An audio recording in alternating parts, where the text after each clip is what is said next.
If we online Zoom. Great. Okay.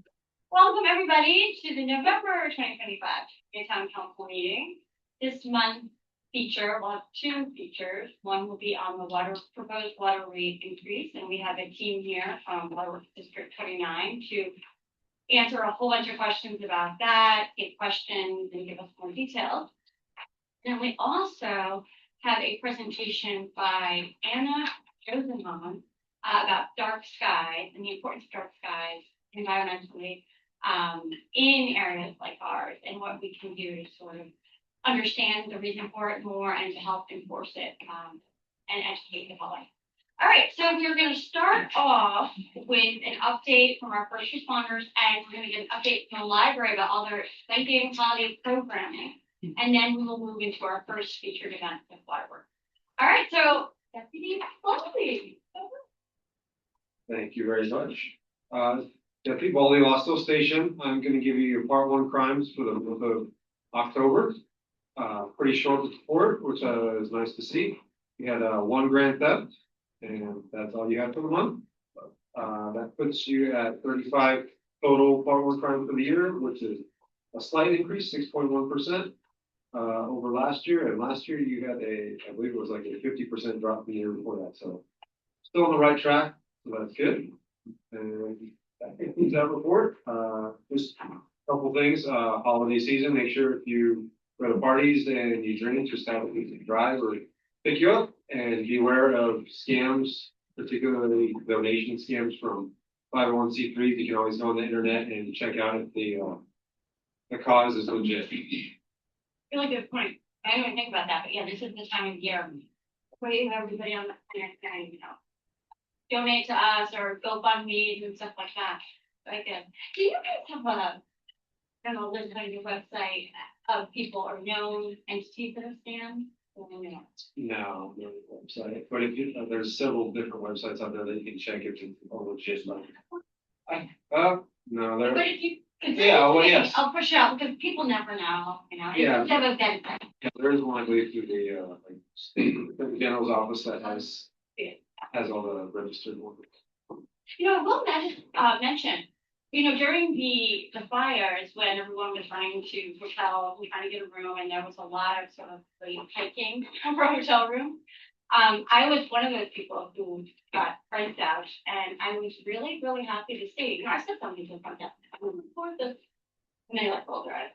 But somebody sure did, like a lawyer, because like a month or two later, I got a check in the mail for basically the difference between a regular rate and the price rate. So it was good to like our attorney general, and our district attorney at work, making sure that, laws are followed. Okay. Excellent. Okay. So, does anyone have any more questions for Deputy Ball?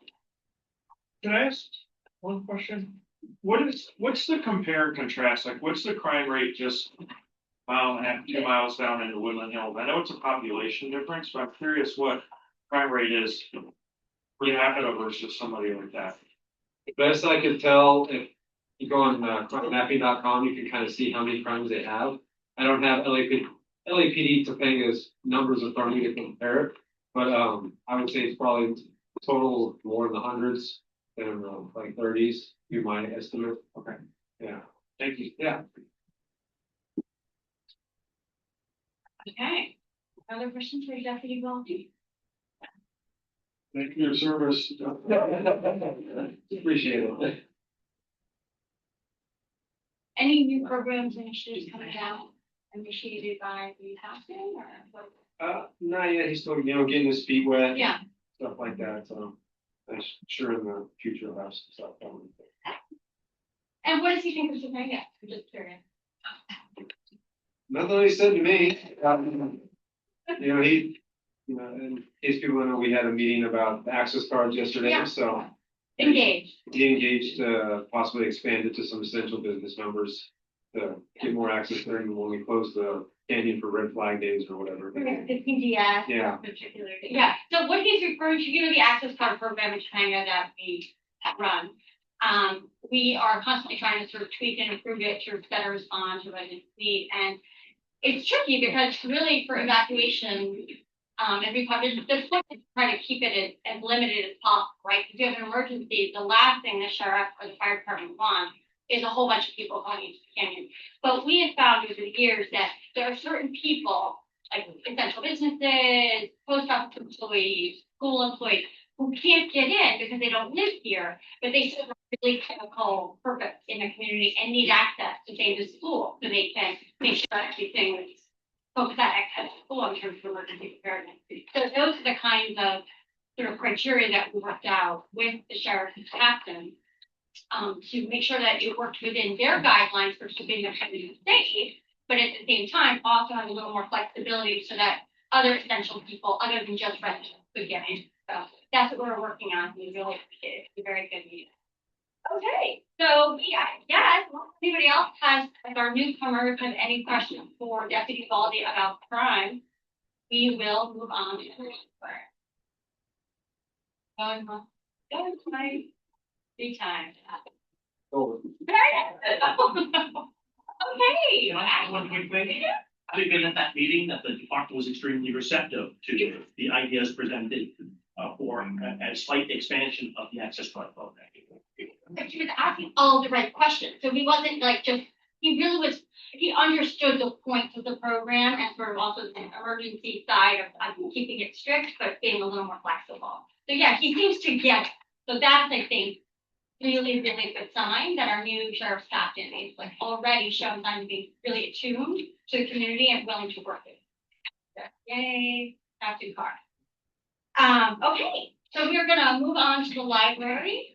It feels weird to be going so early, but thank you. All right, so this is Native American Heritage Month, and on Friday we have a program, Strawberry Cross Stitch, to celebrate that and teach kids how to cross stitch. So that's at 1:30 on Friday, so you can go to it before the holidays. I know everyone's on vacation mode already, but we also have our Daddy and Me story time this Saturday at 11. And so that's a new program series for us, and we do it twice a month on Saturdays at 11 o'clock. And then we have in December, on December 15th at 10 a.m., we have a book party for 8 nights of Hanukkah. So that should be a lot of fun. That's for ages 2 to 4. We have our continuing program for teens, the Dungeons and Dragons. It's always a select Tuesday throughout the month at 4 p.m. And then since Carrie brought up like holiday programs, we do have the adult book club. We're reading Small Things Like These in December, on December 9th at 6 p.m. So that's a Tuesday. In not the greatest news, but I should share it anyways. So LA County Library since COVID, we had received a lot of like federal funding, so grant funding, and we were able to offer laptops and hotspots for checkout to people. Unfortunately, the funding has ended, so we're slowly winding that down. I know it's been used by a lot of people. It's a super reliable way to get internet access, especially here. So that will be ending. And then just one other change. If you listen, read ebooks, one of our services, Hoopla, we still have it, but the checkouts have gone from 8 to 5 that you can do. I believe that's per month. So that's the only change with that. And otherwise, continue on. Sorry to end on like a sad note, but Good stuff. yeah. And maybe that program will come back. Maybe. I know they are always looking for more grant funding. So A generous philanthropist. Yeah, And if you know, people need to unload some cash. yeah, exactly. Excellent. Thank you, Ashley. All right. Well, then it looks like we are ahead of schedule. So it is 6:11, and my God, we are going to go right into that water rate. If you guys are ready, we're ready for you. All right, let me just go ahead and introduce. Okay, so welcome And thank you to Waterworks District number 29. We have Assistant Deputy Director Carolina. Burnett. Burnett. Yeah. Okay, very good. Sorry, Senior Civil Engineer William Johnson, also goes by Bill Johnson. Has not been able to figure out which one he prefers, but. It is fine. Bill. And Call it for it. also my dad, Shawnee, Yes, yes. who is an That's not a engineer. engineer. He's an engineer. He's very gracious, and he used to kind of be the glue that kind of brings everything together. So thank you, John. Okay, without further ado, please. Well, thank you, and thank you, everybody, and thank you, everybody, virtually that's joining us for giving us, frankly, the opportunity and your time tonight for us to come and talk to you about this proposed rate increase. And as mentioned, I'm here to talk to you a little bit about it, and as is Bill. But I want to start off by just sharing with you briefly kind of what we're going to talk about. Bill's going to go over the agenda, but really want to set the stage. We're talking about some infrastructure, and then I'll go into the nitty gritty with the rate structure and a little bit of history of where we've been. So I'll start off with passing it to Bill, and then I'll finish it up. Thank you, Carolina. Do we have the slides available? Thank you.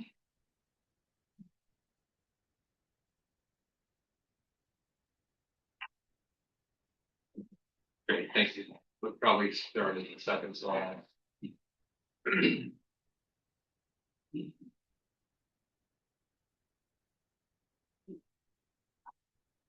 Okay, so as Carolina mentioned, tonight we'll be covering 4 main topics. An overview of the Waterworks District, an overview of the rate setting process and why rate changes are necessary. Then we'll share the proposed rates for District 29, and also we'll go over the Prop 280 process, which provides property owners the opportunity to share their feedback about the proposed rate changes. Next slide, please. So to start, I'd like to highlight our mission, which is to provide reliable, high-quality water and responsive customer care in a safe, cost-effective, sustainable, and environmentally responsible manner. This is a photo of our customer service team, which assists customers every day, and they're supported by over 150 dedicated professionals, including field technicians and engineers, who help maintain the reliability of the water service. Next slide. So the Los Angeles County Waterworks District serve a variety of communities, including Acton, the Antelope Valley, Cable Canyon, Malibu, Topanga, Val Verde, and also the Marina Del Rey water system. Circled there is District 29, which is, we're in Topanga and Malibu. Across all the systems, we manage approximately 70,000 accounts and serve water to a population of over 275,000 people. So that makes us the 3rd largest water system in Los Angeles County. Next slide, please. This is the infrastructure that makes it all possible in District 29. We rely completely on imported water. So that water is stored in 44 storage tanks. It's delivered to those tanks through 220 miles of water main, and we have 93 pump and regulating stations, and we have about 6,500 accounts in the district. The water in Topanga, it's pumped up from our transmission line. So the transmission main is on Pacific Coast Highway, and we pump it up the hill to Topanga. And we also maintain 1,600 fire hydrants for critical public safety and emergency response. Next slide, please. We perform extensive testing on the water to make sure the water you receive is safe to drink.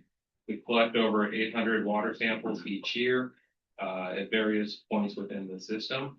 And from those samples, we conduct over 2,700 individual tests on 34 different contaminants to meet all state and federal water quality standards. The money collected from our customers through water rates is necessary for maintaining the infrastructure and the water quality. Next slide. So as I mentioned, all of the water that we have is imported. It comes from a connection with West Basin Municipal Water District all the way down in Culver City.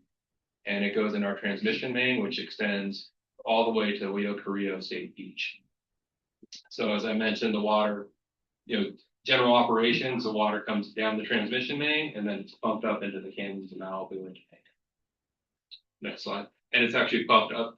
Sorry, going Saddle Peak is the highest point we pump to, which is about 2,600 foot. Quick introduction, imagine it's a question on a lot of people's mind. What is pumped up? I mean, I'm assuming it needs electricity or power to be pumped up? Yeah, we have a multiple pump stations Right. that run on electricity or generators if we don't have electricity. So you guys are well equipped with generators when we have PSPS event. Absolutely. And we have a slide on that. Fabulous. Okay, Yeah. I'll show it.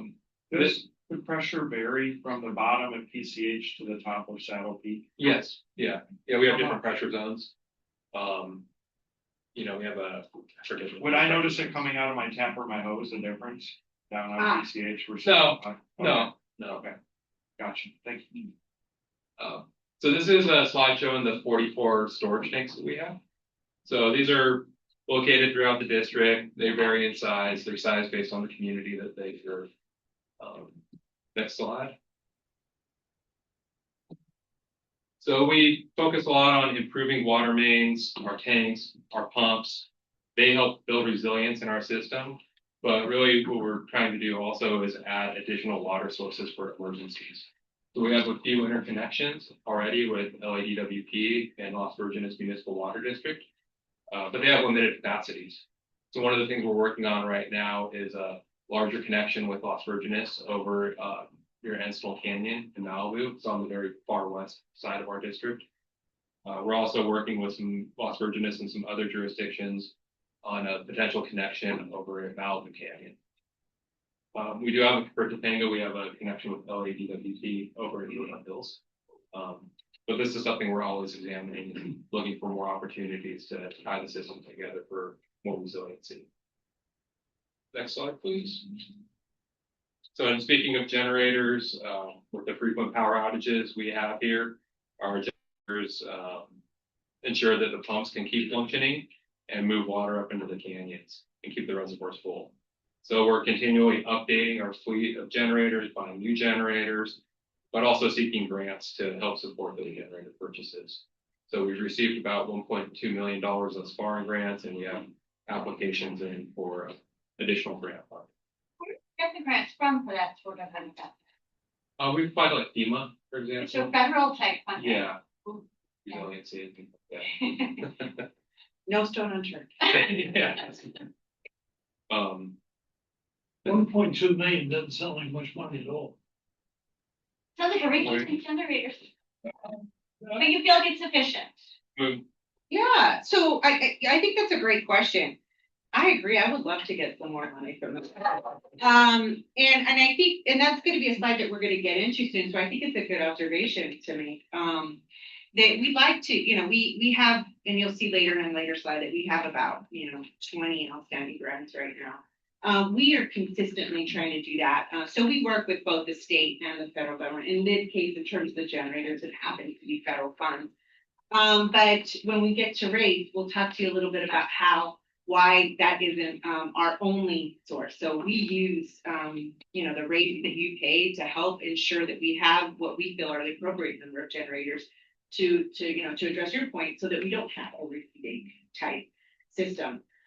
We think it needs to be robust, and certainly this year's proven that. So we'll talk about that a little bit. Yeah. One thing to add on the generators, we also have really strong rental contracts that we can always fall upon if we need to. Did you have I just have a question about the source of the water. How far is the water coming from, and is it the same source as LADWP's water? So it's the water we get through West Basin and then Metropolitan Water District, and it's either coming from the State Water Project, Northern California, or the Colorado River. They, based on their needs, they'll move us around. So that's adjustable, variable from year to year. Yes. Or even season to season, Yeah. frankly. Yeah. Yeah. Yes. Next slide, please.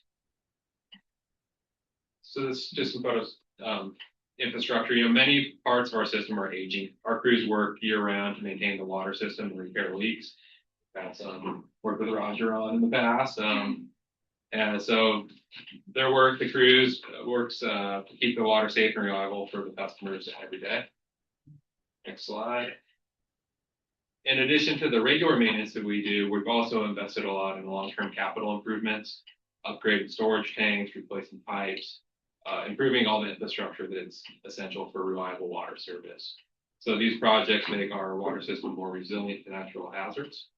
And we worked really hard to keep the costs down, but unfortunately the current rates no longer fully cover the cost of providing water service.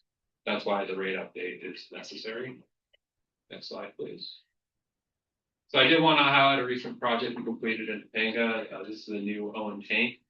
This is a 500,000 gallon tank that replaced a much smaller 100,000 aging tank. So that's the new tank there. It was completed, like I mentioned earlier this year. In addition to the tank, we did some electrical and mechanical improvements at the site. We protected the beautiful oak tree there next to the tank with some fencing. So this is just an example of one of the projects we recently completed in Topanga. Which neighborhood will want to for? That's over on Tuna Canyon. Over So there. just the south including. Yeah, it's actually from Fernwood going up to south. Yeah, it's all connected. The whole system is really connected and works together. Next slide, please. How much was that project? I think you should have missed it. $8 million. Oh, sorry. $8 million. Where is it?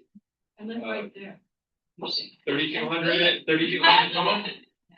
One of our safe areas. Yeah. It's on Tuna just past, so it's just like that. 100 feet down from the Just north intersection. of South Beach on, when they continue on Tuna. Good. So after a lot of planning efforts, we are preparing to construct additional projects with significant investments throughout the district. In addition, we're continuing to identify new projects to replace aging infrastructure and further resiliency improvements. And I'll hand it over to Carolina. Thanks, Bill. You know, my apologies, I should have done a better job in the opening introduction to kind of, and I know many of you probably know this already, but just to frame again, the three public works representatives that you have here today. I know you guys might be used to seeing Madad. Madad is your liaison with LA County Public Works, and so that's why you see him more frequently. So he might be here on any given day and talking to you about maybe a road issue or something else. Again, you know, my title is Assistant Deputy Director of Public Works, but really I serve as the General Manager of the Waterworks District. So the way it works is that the Waterworks Districts are governed by LA County Board of Supervisors, and through the Department of Public Works, the Waterworks Districts are managed. So I know sometimes it bears repeating because we get used to it, but it can be a bit confusing. And really the reason why Bill here is here, and I'm very appreciative of that, is that he is what we call our area engineer. So you saw the vast expanse of where the different districts that we cover. I happen to be based out of Alhambra, although I'm at any given day at one of our offices. But Bill is primarily here in the Malibu office on Civic Center Way, just in case you guys might have gone by that office before. That's where you can find Bill. That's where you can find his team and his crews. And so for us, it's very important that he's here, what we feel to be very local, to be able to respond to some of those things that you saw. We also have another office in the Lancaster office. We have another area engineer there. And then, of course, as I mentioned, I'm in the Alhambra office, but I travel out here pretty frequently. So thanks for lending my ear there, or lending your ear there. I want to talk a little bit, if we go to the next slide, about the pass-through and the general rate increase that's being proposed. So I get to be the bearer of bad news, but hopefully it's not too bad, and I can answer all your questions. Many of you might have noticed that you had seen an increase in your water bill somewhere around May, and that's due to an annual pass-through rate adjustment. And I want to be very clear about the distinction between what a pass-through rate adjustment is and a general rate increase, because it can be a bit confusing. The last time we had a general rate increase was actually in 2012. And what's the difference between those? Well, the pass-through that you felt and saw in May was really exactly what it sounds like. We get our water from the wholesaler, as you mentioned, you heard from Bill. That water comes from West Basin Municipal Water District. They sell it to us, the retailer, right? We buy that water and then we pass it on to you.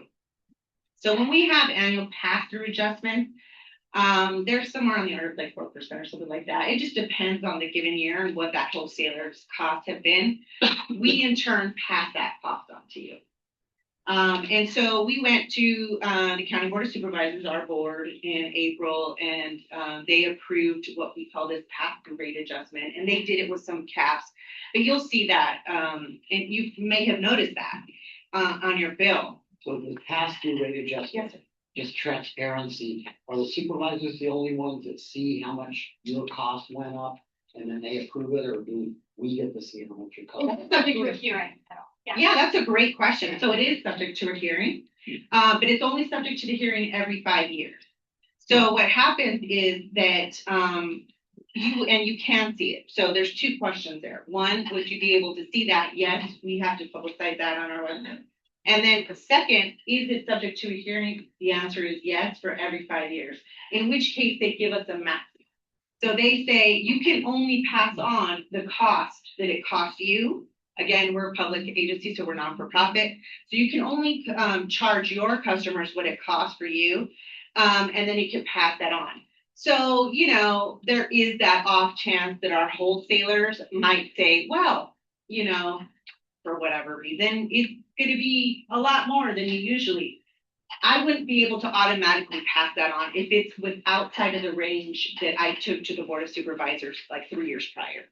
I would have to go back to them, which would mean it would be subject to another Prop 218, you'll hear me say that a lot, process, which is what you were noticed about in the spring. And that was the public hearing that we held in April. And we finally implemented that I passage. have to admit, I totally missed that, and I think a lot of the community probably We missed had a that. lot going on. We were really, really focused on the roads at that point. Yeah, yeah. But Or when yeah, you notice the community, you tell them what the rate increase was that you're passing on to them? Yes, we tell you what percentage it has to be.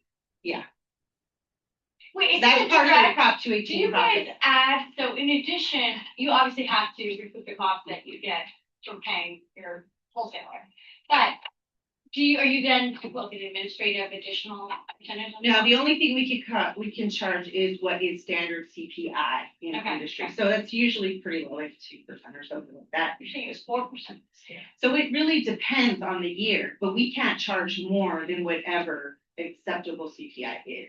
So, and now what I will say is that currently CPI is much lower than what inflationary costs are on water and wastewater agencies right now.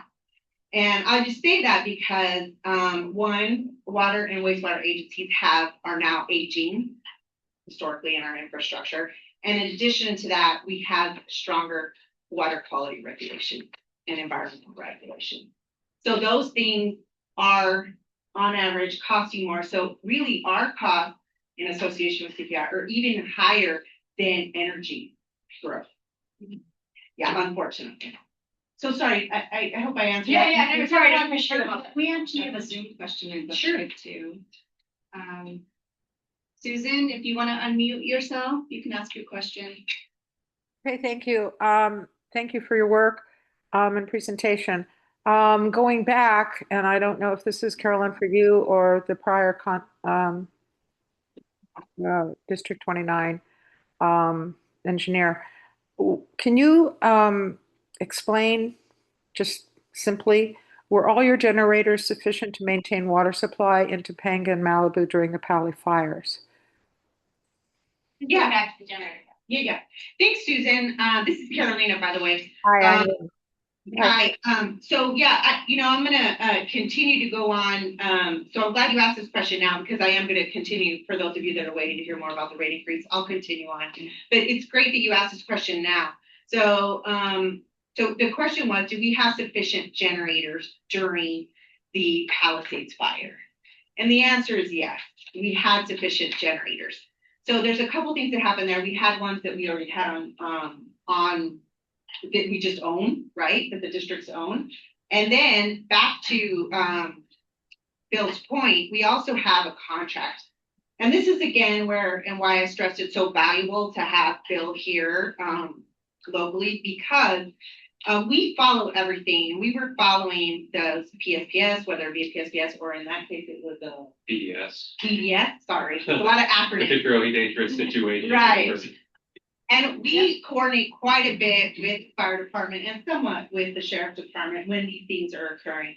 And so we knew, not to mention we had Franklin not too far before that. Right. But we also knew these significant wind events are coming. So we stage accordingly. Right. And Bill specifically coordinates with and sees what Edison is communicating regarding what they're going to shut off. Right. Sometimes we, not always. I would like to follow up with a question before anybody gets going with further questions, but go ahead. Thank you, Carolyn.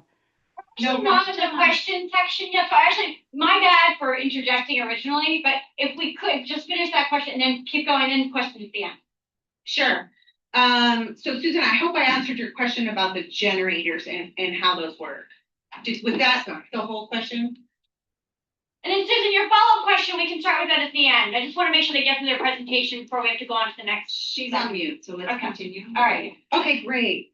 Okay, so I was talking about pass-throughs, and then I want to pivot onto general rate increases.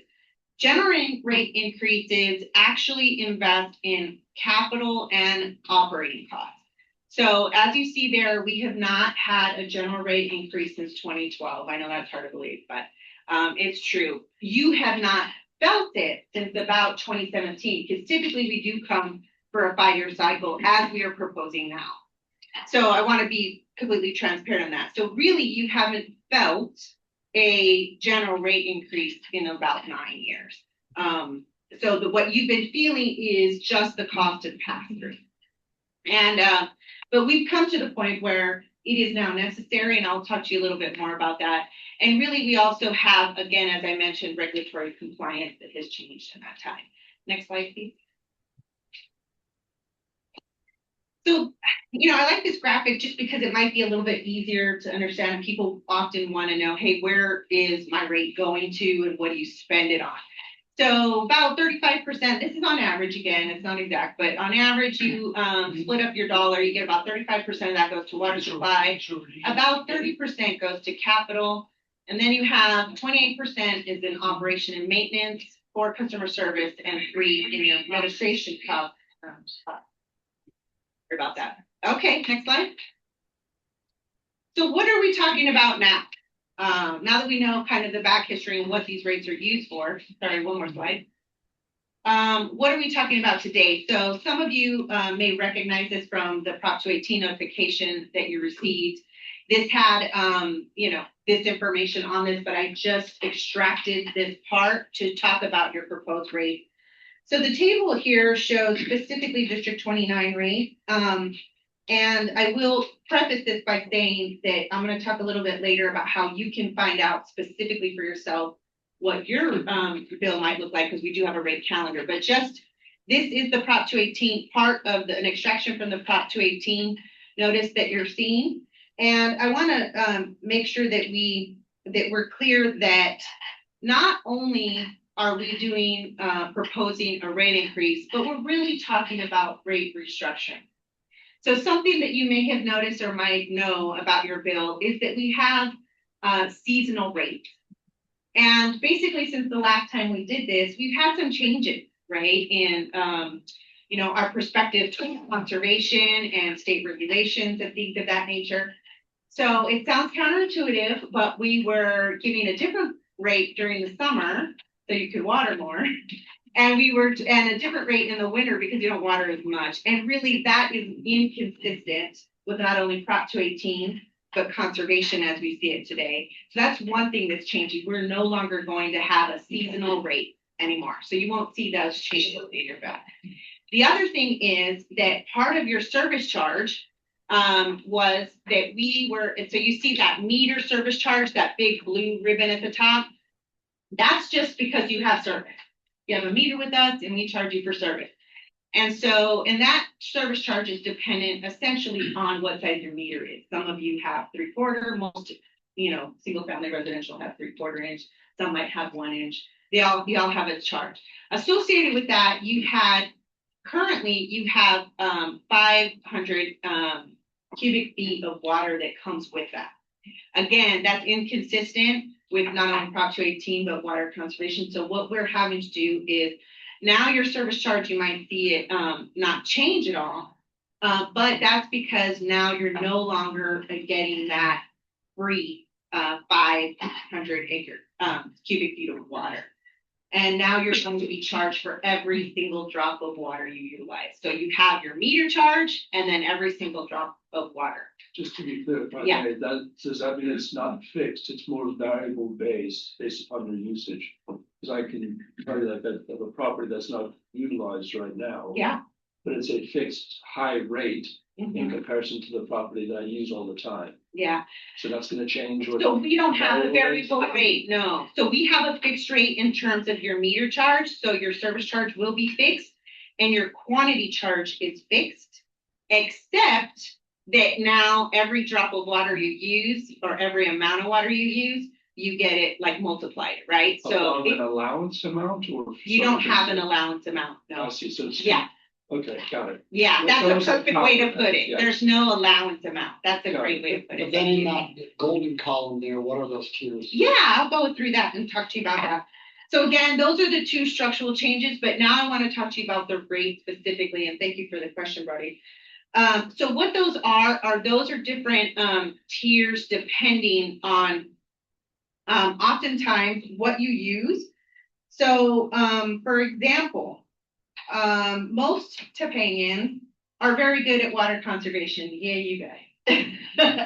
And you really have gotten the message in your community and you do what you can to conserve water for the most part.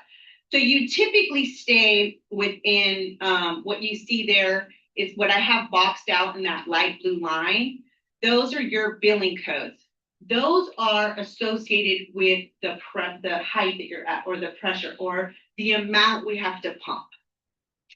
So one disadvantage to Topanga is that we pump much higher. So you heard from Bill that you get the water from the transmission main. And again, according to Prop 218, I have to charge specifically to the customer that cost for that specific customer. In other words, if you're sitting on the beach, they can't subsidize the cost that it might take me in electricity to pump the water up to you. That cost is borne on you and those your neighbors that are in the same pressure zone as you. So that is really what those codes mean, and they're really important on your bill if you go back and try to use our bill calculator. And then what's proposed right here, and I know it's really small, but right now you're somewhere around, you either have $8.68 or you have $10.11. Again, because not everybody's the same in Topanga. And then you have $14. So what we're saying is that your rate, your quantity charge, so it's dollar per 100 acre foot, is gonna go proposed in January to $9.26. And then you will see year over year how that's going to increase. That helpful? Dollar per acre feet, that's what we're looking at. No, it's not acre feet, it's 100 cubic feet. Yeah. So wait, before it was, you said 8 per cubic, and so up to 9.6 per cubic, or what did I miss? It was 8, and I don't know if I know it's really small, but if you could see Yeah, the line to that, go ahead. it's 868. Okay. And if we could go to the next slide, I think it'll be easier to explain. Again, this is on average. So I encourage you to go and check for yourself. But I think it's really important to say, okay, what is a typical Topanga single family home look at? And so what happens is that most of you, again, have a 3/4 inch meter. Why is that important? Because again, your service charge is based on your meter size. So if you have a bigger meter, then you're going to pay more, right? But then you have water usage. So right now, you're somewhere on the order of $100 a month. This is a typical single family bill impact for a month, right? Monthly. So you have about, sorry. No worries, I just want to make sure everybody can see. Okay, so then what we're proposing means that this is going to go up and you're going to be seeing about $150 per month. So It's from gonna be the 100 to charge. 150 for That's a right. typical Topanga. Yeah, for a typical Topanga. That's a resident. 50% increase. Basically. Almost. It is. So if, next slide, and then I'm sure that I'm gonna broach some questions for you. So what does that mean to everybody else, right? Where do you stand with others? So right now, you'll see that this is kind of a comparative for other communities somewhat near and maybe with some of similar situations as you. Again, one of the differences and one of the challenges for Topanga is that you have an elevation change that's pretty significant. But besides that, all of these communities are fairly close to you, right? So we wanted to show you where our rates are kind of against with others. So, and yes, somebody on there, Susan, we have a 2-month billing cycle. But right now, the green bar is kind of where we measure up against others. And you'll see there at the bottom, the Thousand Oaks, Santa Monica, City of LA, Triunfo, and Las Virgenes. When this rate increase takes effect, if it does, we will be still on par with for example, Las Virgenes, who we have, as you heard from Bill, we have an interconnection. So again, the neighboring community, similar elevation, pretty much same rate, maybe it's just a little bit higher than. That earlier slide you used that showed up to 2030, Yes, sir. it looked like about a 25% increase over, incrementally over that time. But then you jump to the next slide and it's clearly at 50%. Okay, so I think that's a really great no. So what he's talking about is that he showed that we went from about $100 to $150. That is in year one. But what he's talking about in subsequent years are smaller amounts of increase, but still other increases in that unit cost. So what we're saying is, and if you go to the next slide, if we got, okay, I'll let you know. Let me explain a little bit more here. So really what I wanted to share is that we haven't had a rate increase that you have felt in about 9 years, but even more so, right, 2012. And what has happened is that we have a significant amount of work to do with capital costs. And that's why it was really important that I showed you that dollar amount. And so we haven't increased the cost of O&M. We haven't, had more monies going into capital improvement and things like that. We have just been passing on the cost of water. And frankly, these things are now here upon us. And that is why we are proposing the more significant increase in year one, because we need those funds urgently to continue to provide that reliable water supply for everybody in District 29. And then in year 2, 3, 4, and 5, those are going to be smaller increases. So those smaller, are those pass through or general rate, and will be general rate plus pass through, or? They are general rate increases. So it's the big bump general rate increase. That's right. And in every year, there will be more general rate increases plus pass through. Correct. Holy smokes. Okay. Good to know to hear the bad news So now. by 2030, we'll be looking at almost 100%. Right. That's what it's sounding like to me too. I think it depends. And so I will go on to public participation. Let me just Okay. clarification, because I think a lot of people may be missing it if I keep Sure. missing it. So you said the last time there was a general rate increase was 2012. So that's Correct. like 13 years ago. But then you said the last time we felt it was 9 years ago. The 5-year increase. It's like a 5-year implementation phase of a Yeah, general just rate? like we're proposing Yeah, that's here. it. Okay. Got it. We increase year over year, and we only request a general rate increase over 5 years. So, I mean, we could do more, but remember when we had the really draconian, when we had like the drought, we were in the height of the drought, and Governor was like, oh, reduce 20%. It seemed that at that point, yeah, that was 2014. What kind of a rate structure situation was that? Was that a pass through, I guess? no. So they are not actually. When we do have drought rate. Okay, Yeah, so the third rate increase. So I would, No. I want to be clear about that. It is not a rate increase.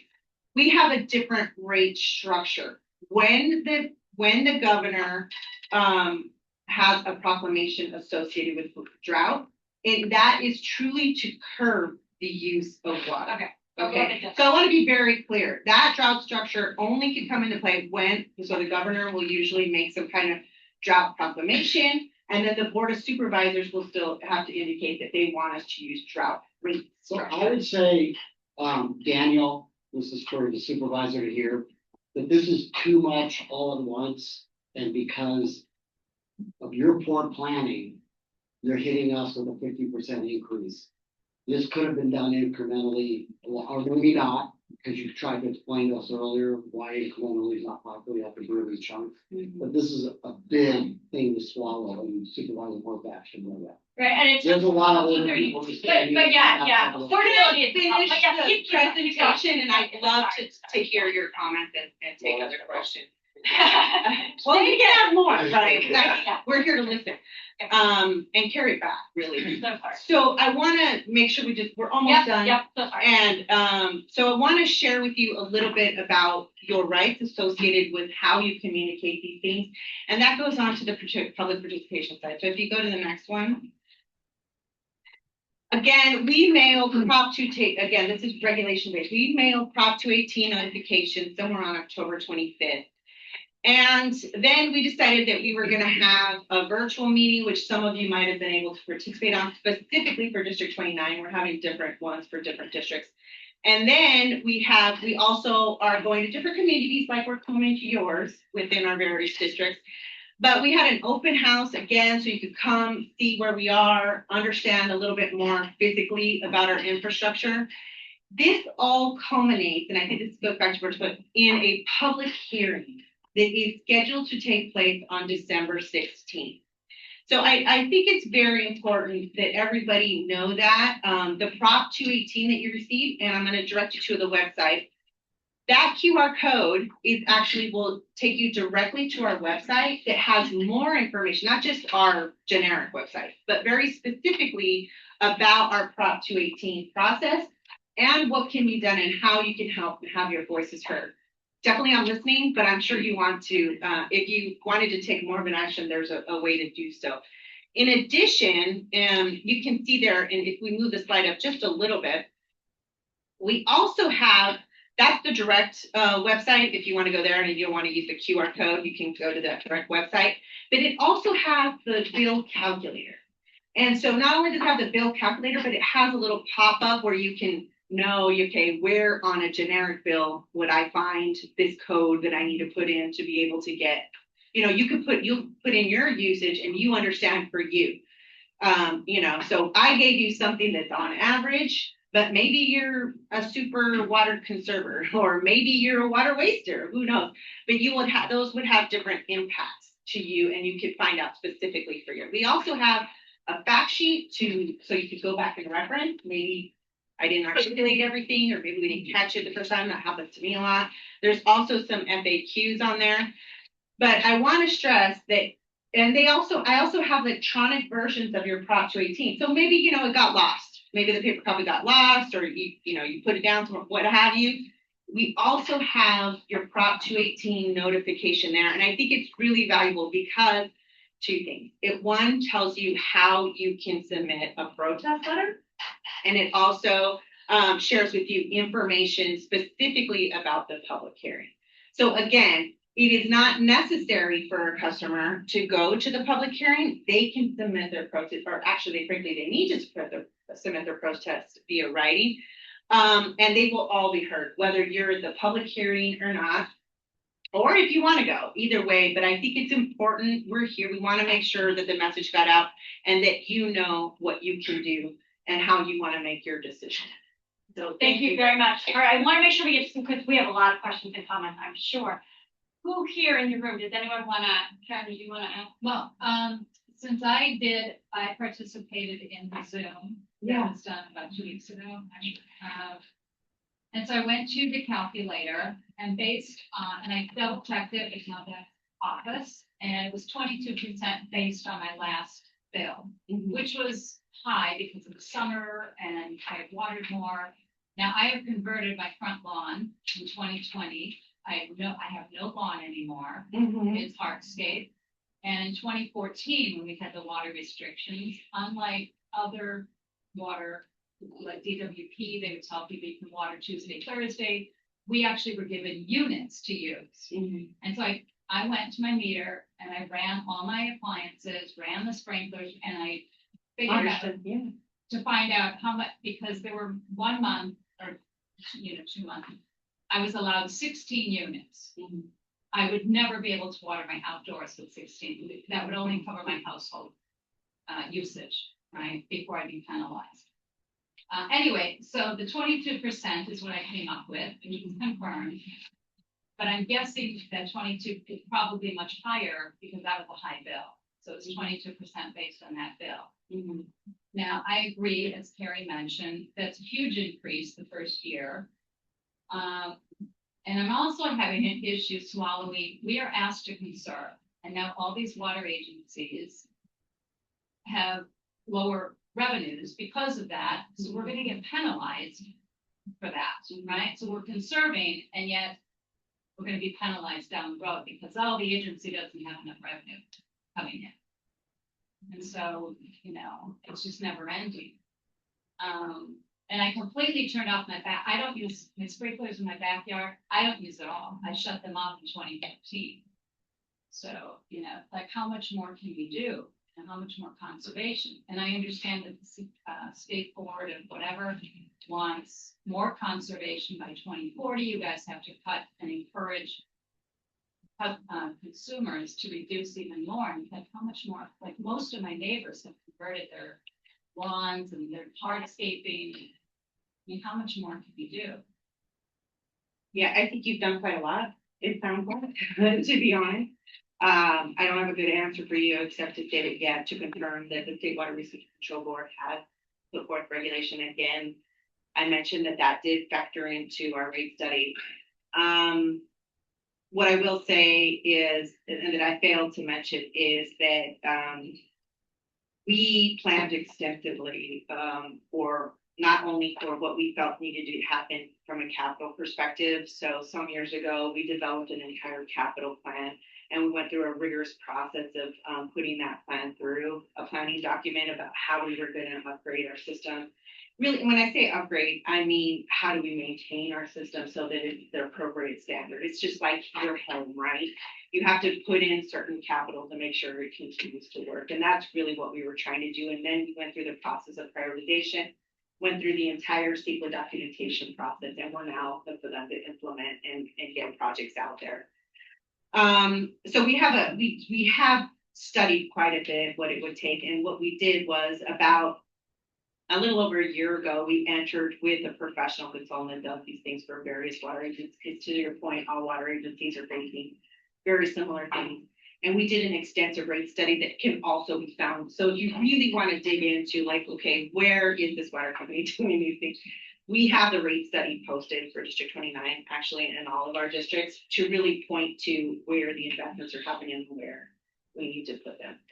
I don't have a good answer for you in terms of how this isn't the Metropolitan Water District, they hit the agencies with like an 8.5 increase in January. They're going to do it again this January, which I'm assuming we will be paying the pass-through. That's pass-through. That's part of the pass-through? Yeah.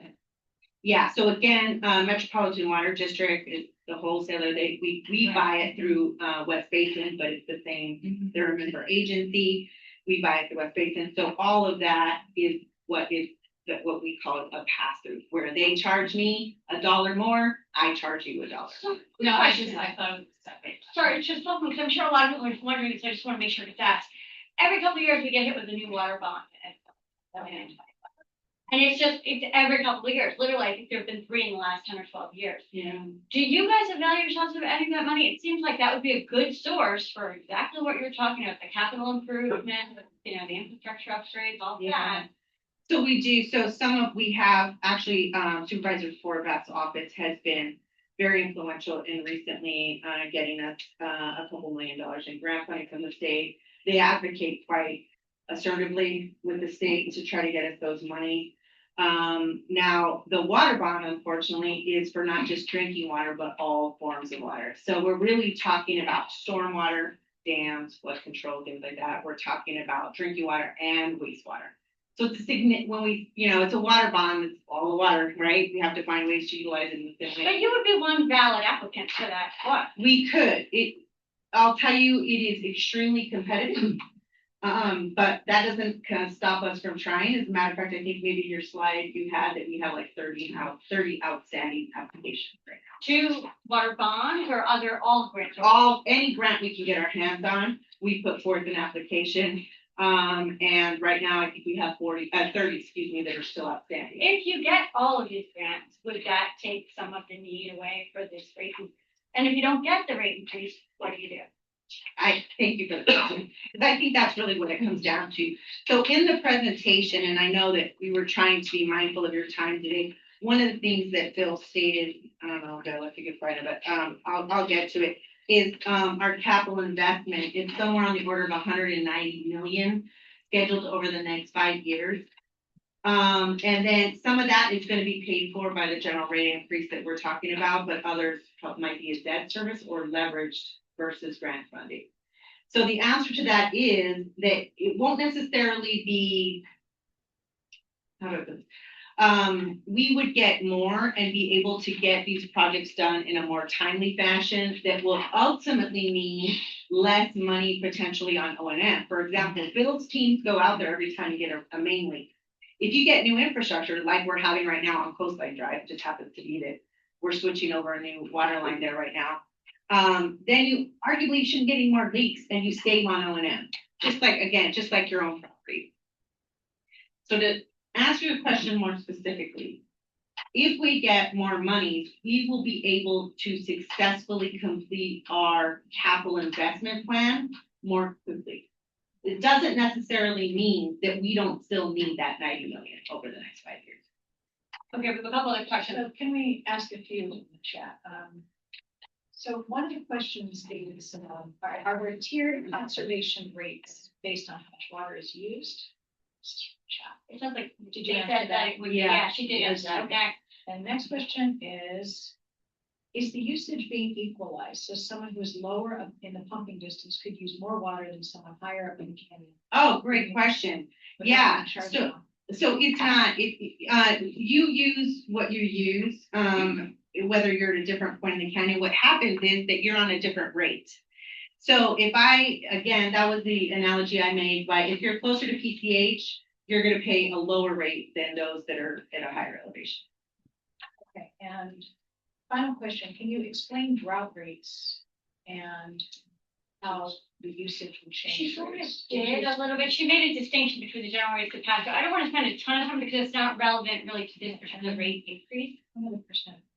So we currently have not implemented drought rates. So we would do, again, we would have a notice that came out if, heaven forbid, we were ever to get into that situation again, which we will. That's the hydroelectric. I'm feeling very droughty today, but yes, I think good work. All right, any other questions or comments? Just to be clear, Yes, sir. if a resident was gone for 3 months on vacation or living elsewhere, they would only pay that base rate. That's right. Administrative rate, and therefore no water rate. Yes, you would pay that service charge associated with the size of your meter. Yep. And then, Add your location in the canyon. yeah, and assuming you don't have a leak. Sure. Well, not even your location in the canyon, because your service rate is consistent. That's true. Your volumetric rate is dependent on where you are. That's true. Yeah, That's so you would just pay that base rate, assuming you don't have a leak anywhere. You shouldn't see any quantity charges.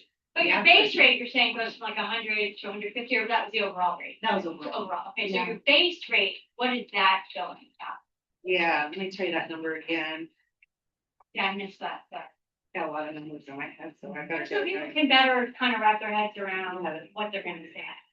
Yeah, we're not proposing to change your base rate in the first year.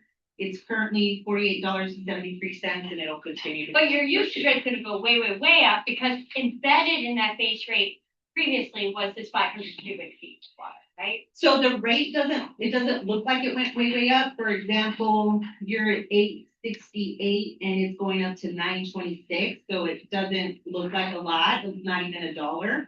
But to your point, it is more because now you're paying for every drop. Where before you got The 500 free. Which is Not how much, free, what but- is 500 cubic feet? Like, what would that be? 5 days, 10 days? Like, what would that amount to first thought?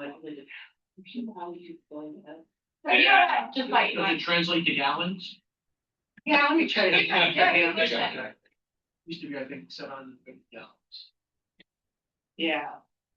That's a lot of water. It's a little, Times 500. yeah, we've had people who've stayed under that for the month. We have. So it really just depends. For example, we had a great example over here about how, you stayed, you lost your lawn. You're really mindful of your wash cycles and, or your showers or things like that. It can be a significant hit for someone, who, for example, doesn't have a lawn. They're probably gonna be a amount of water usage. I don't know, not many people in Topanga have a lawn, so. Yeah, that's what I mean. If you don't have a lawn, you might feel it because you weren't using it, you were already at a smaller amount. Did you find it? Yeah, Google's telling me it's 3,700 gallons. The total 500? 500 cubic feet Okay, is okay, about okay. 3,700 gallons. Okay. Again, your community does really well. We know, and her point, I don't take it to heart. I really feel like you all need to look at other long-term, like you can't keep going back to this, because like she said, it's gonna be the ever dwindling usage.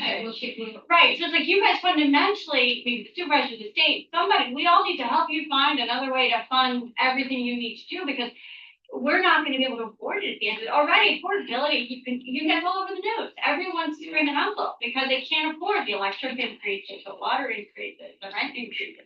I think, I can't agree with that at all. I think that's absolutely correct. I think what the difference is here is that why I put that figure with the dollar is that we seem to be pretty lean on your O&M.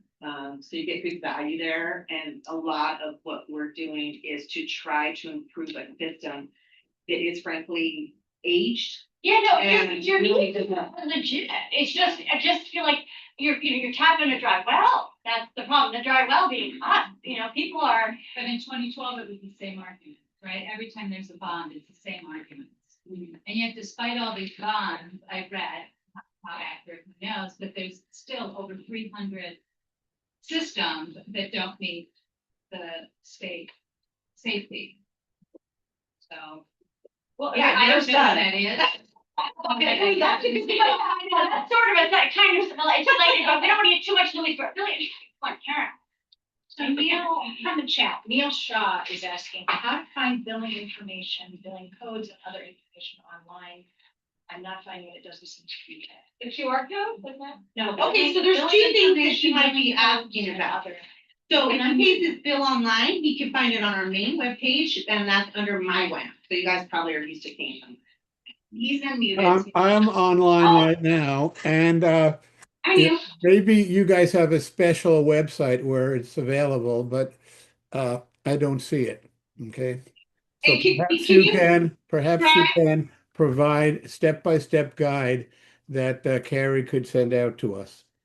Okay, and the second question I have is Malibu will be giving away rain barrels. Will Topanga have an opportunity to participate in that program? I'm not familiar, Neil, I'm sorry, with the rain barrel program, but what I will tell you is that we have entered into an agreement with not just our water agency, but Las Virgenes and others to have more conservation appurtenances available for you guys. It starts in the coming calendar year, but unfortunately I don't have an exact date for you. I'm sorry about that. And yeah, we can also share that with the town council. And we have a very specific QR code and website associated with that billing information. And when you click on there, there's also a link that maybe will just give you a PDF where it points to exactly where you can find the code on your bill, and then so you can plug it into the bill calculator. We have two more questions from the chat, and then we have to move on to the next So I'm going to unmute Dorothy. Dorothy, can you unmute? She's unmuted. Okay. Hi, Dorothy. Dorothy, you're still muted. Dorothy, can you? So, a couple of things. First of all, I'm kind of a little annoyed to find out that just because I live further up the hill, I'm going to pay more for water. But two things. During the last drought, some of us were thinking maybe we should get well water, at least for agricultural purposes, so we could keep our trees and our plants watered during the drought, and it seems to be impossible to get a well up on Saddle Peak at least. So I wanted to know why is that so difficult? And I would think that you would encourage people to have wells to at least use for their agricultural purposes, and then continue to pay you for city water for drinking and bathing and whatever, but allow us to have well water for our plants. Yeah, but I'll let Bill speak to the well, but what I will say is that, as a water retailer, we're the only purveyor, based on LAFCO that can provide to you. But I'm not familiar with, the water rights in your area, but I think the well is through public health. Yeah, and I think Dorothy, this is Bill Johnson. I remember a couple of years ago going over this. I think public health would be the one that you'd reach out to regarding the well, and I can find the newest contact with them and make sure that you have it. Okay, yeah, if you could reach me offline on that, because I'm not about to do it now because my neighbor who was going to do the well with me has passed away, but you never know, I might win the lottery and be able to put a well in again, so who knows? Thanks, Dorothy. Good question. Okay, we're gonna get a final question. You have a question? I just wanted to mention so in past periods when there are drought conditions and we conserve water, a lot of times your bill is looked at and you're asked to reduce the amount, and if you go over a certain amount, you pay a premium for it. But I would just point out that a lot of us, and you guys mentioned it, I think Karen mentioned it as well, a lot of us have worked for years to reduce our water amounts. And so now we're using the bare minimum amount of water to survive, so to speak. But then when we get a drought period, our usage is looked at and we're asked to reduce further. And so when you do that, you're thinking, well, I should have been a water hog for all this time, just to exaggerate. And so now when you're asking me to reduce, I can safely reduce. But when you reduce to a certain point and then you start to put penalties, if you don't reduce further, that becomes an extreme challenge for a lot of people. Yeah, so those are proportional changes. So what I mean by that is, those that have larger meters, they have a certain proportion. So it may not feel fair, but so let's say you have a large drop rate of change. You're still getting that proportional change that I would be passing on to you. So let's say that now what happens is that because you're losing less, the proportional change gets harder and harder. It's just like, when you get to 90% efficiency, that last 10% is really tough to achieve, but it's proportional. So I guess what I'm saying is that, in fairness to all customers, it's proportional. So that person who's a water waster still has to pay a significant amount of water, and it's penalized. There is a floor, if you like, there's a state level term between 40 and 50 gallons per day that you can't ask people to go below. Yeah. I mean, it's a really low level. All right, so one more question. We have Susan Nisman. I've unmuted you if you want to share a final question. Yeah, thank you, Elisa, for recognizing. I've been sitting here for 45 minutes waiting for recognition. First of all, we're talking about two different issues here, Carrie. It has to do with the overall state mandates, and it also has to do with the local rate increases. We can't do anything about the state mandates. However, you did mention, Carolyn, the aspect of drought rates and their use, which it seems that the conservation rates in terms of how much we use, the tiered rates, are no longer going to be applied locally through West Basin or Water District 29. How will those drought rates be initiated, and would they help in terms of rewarding and mitigating usage? Yes, in Topanga, my experience is that we do use more. I love your gestures, Carrie. In Topanga, we may use and be more respectful and be more conservation oriented, but we seem to be equalizing, or the district seems to be equalizing, the use of overall everybody in the district. In my experience, the city of Malibu, which lives majority-wise down by the coast, isn't going to be paying the expense of sending water up the hills, up into the mountains, so that they can be gravity fed into the system. So their usage also traditionally and historically has been excessive, especially on large properties and managed properties where owners not necessarily live, but those properties exist. So are you equalizing a use among the citizens of Malibu and the citizens of Topanga that is no longer taking into consideration but in fact, those of us who live upstream and rely upon the pumping and then the gravity feed are going to be, even if we were using equivalent or less use than many citizens in the lower regions, it looks like we, though, who are being conservation minded and being, conservation minded users, are going to be penalized basically in a kind of inequitable way. I don't know if that all made sense. I was trying to consolidate here several questions all at once. Thank you. Thanks, Susan. I think I do understand. And first, what I'll say is you're absolutely correct. There's not much we can do about the state mandate. But we do, to your point, go to the board of supervisors when, in fact, we want to initiate drought rate structure.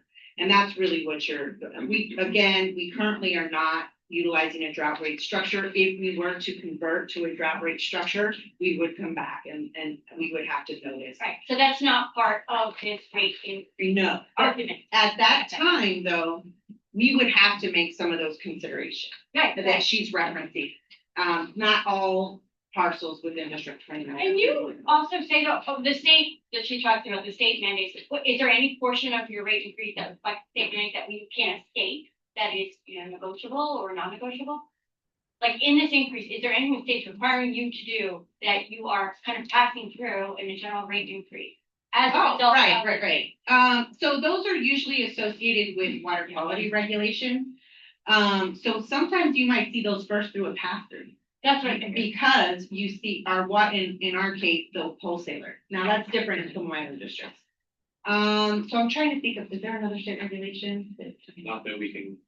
I know, it's not I was trying to kind of get at something she referenced and just to see if if there are new one recently that we're gonna have to bring to you now. Yeah, okay, so this, you outlined the reasons, it's in your PowerPoint, we will push all of that out to people, you have given us the page, thank you for how to write protest letters, attend the hearing, get more information about the bill, the QR code, that's all terrific, so we do need to wrap this up because I've been to fall behind. Oh, okay, last question, okay. So we talk about water quality, regulatory goals, everything outside of structure and pumps and pipes and maintenance. What are those costs? What are those components that compliance and water quality standards and what have you? What are those? Yeah, so that is so we have something more detailed on our website, but on the slide, when I point to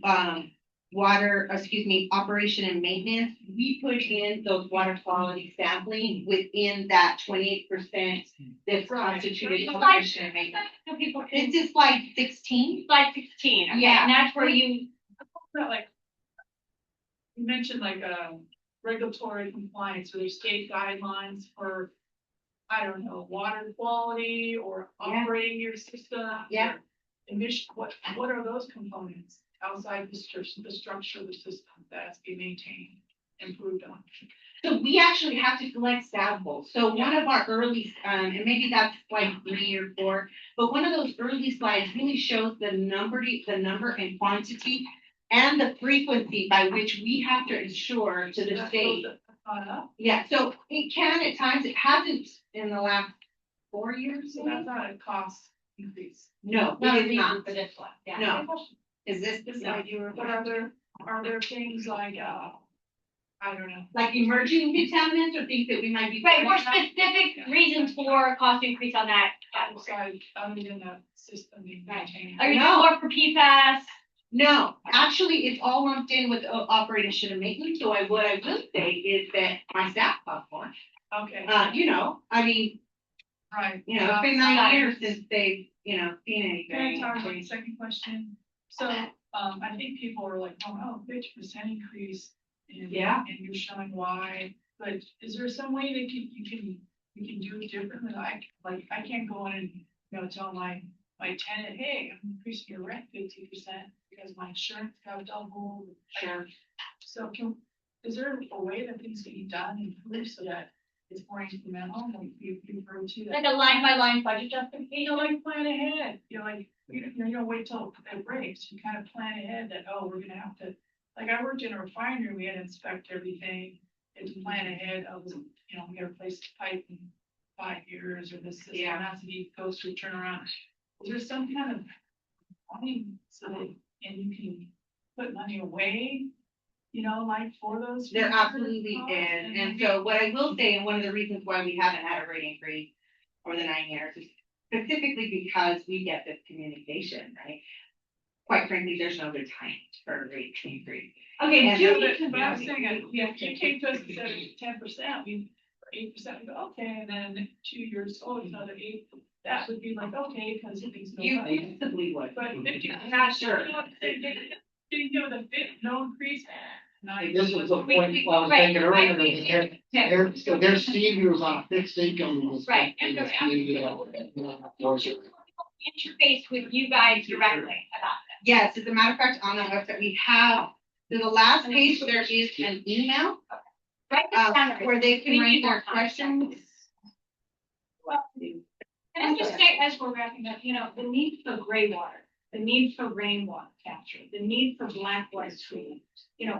Water is such a scarce resource, and I think, this is kind of to Daniel and our politicians, we need to be thinking very aggressively, I think, about serve and save. But listen, this goes back to my graduate thesis. This is what I studied. It's such a, I don't want to say it's a myth, but they ask us to conserve and conserve and conserve while they provide for new development, That conserving doesn't get banked for us necessarily. I know we go through drought periods and we need to do this, but I talked to Metropolitan years ago, and they have a mandate for growth.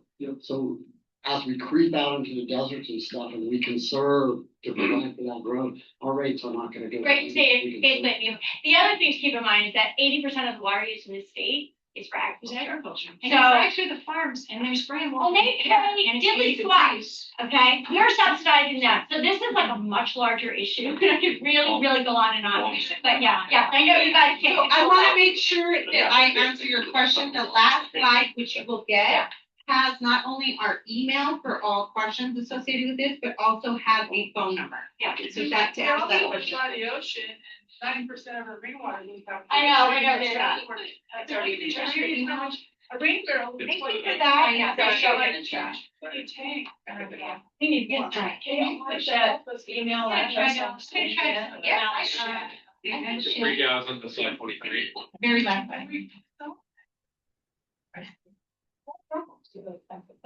I thought Sandy, it's doable, it's like, look at these costs. I know. You want to do it all in one? We have to get more data. Okay, so we do need Caltrans. I skipped Caltrans, so I need Caltrans to be able to talk about what's going on in Tucson. All right. Thank you, everybody. Nice to see everyone. We just wanted to thank the community for their patience regarding the recent closures of Topanga Boulevard due to the storm on Friday, Monday, Tuesday. We're aware of the toll that the closures take on the community, and those decisions are not made lightly. They were necessary to prevent motorists from driving through the hazardous conditions, like specifically the one-lane traffic section with the widening S curves. As we all know, the closure started on Thursday at 10 p.m. through Tuesday.